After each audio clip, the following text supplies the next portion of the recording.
Jeudi 1er décembre, ici Jacqueline Landry. Voici les grands titres au téléjournal. Journée internationale du sida, la pilule miracle. Le Truvada n'est toujours pas accessible à tous. À Vancouver, la population du Downtown Eastside est fortement touchée par le sida, toujours, dont beaucoup de jeunes.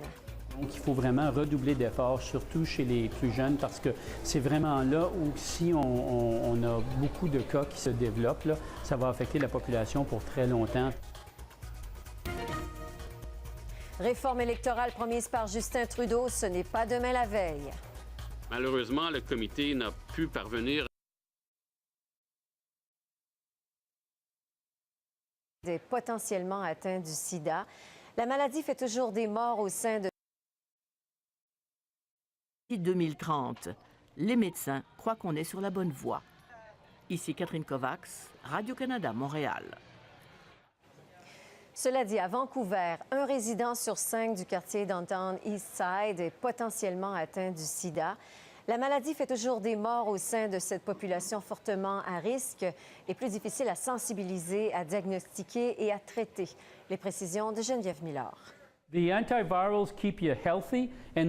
antiviraux vous garderont en santé, vous éviteront de développer le sida, prêche le Dr Brian Conway à un public clé mais réfractaire à la sensibilisation. Le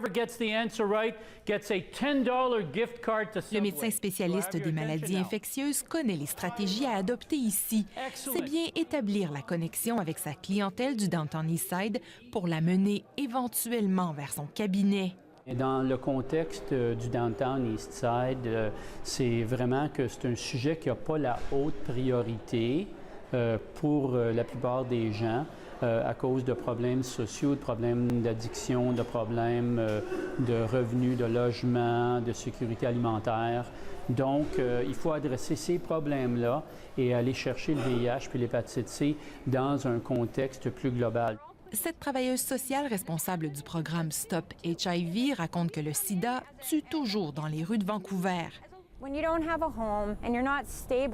Quand vous n'avez pas de toit, que vous êtes constamment instable, pas facile de suivre le traitement qui vous gardera en vie, dit-elle. Et les toxicomanes préfèrent souvent rester dans l'ombre de leur misère plutôt que de se faire juger dans un système de santé encore dur à leur endroit.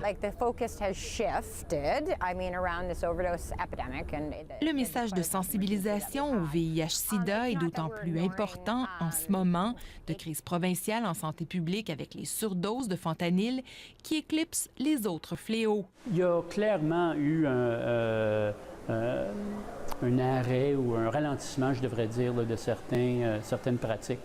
Donc, il faut vraiment redoubler d'efforts, surtout chez les plus jeunes, parce que c'est vraiment là où, si on a beaucoup de cas qui se développent, là, ça va affecter la population pour très longtemps, tant au niveau de la transmission que de l'état de santé. Et le Dr Conway met en lumière une réalité alarmante. On voit régulièrement des adolescents à qui on a prescrit des opiacés suite à une blessure sportive, par exemple, qui ont développé une addiction, une accoutumance très rapidement, qui sont venus dans le Downtown Eastside se procurer des drogues de rue et qui sont devenus infectés au VIH et l'hépatite C là, très rapidement. Donc, c'est des choses qui arrivent à Vancouver. Ici Geneviève Miller, Radio-Canada, Vancouver. Maintenant, la ville de Vancouver va quadrupler les amendes pour les vendeurs illégaux de marijuana. Parce que la loi actuelle, le règlement actuel ne donne pas les résultats escomptés. Les inspecteurs municipaux continuent leur offensive donc contre les vendeurs de marijuana thérapeutique qui n'ont pas fermé leurs portes et qui ne respectent pas les règlements. Donc l'amende passe de 250 à 1000 $. Ça, c'est la chose à dire parce qu'on réalise que 250 $, bien, ça n'a pas assez d'impact ou les profits sont plus élevés que l'amende. Donc, ça vaut la peine pour eux de continuer. Ça fait 7 mois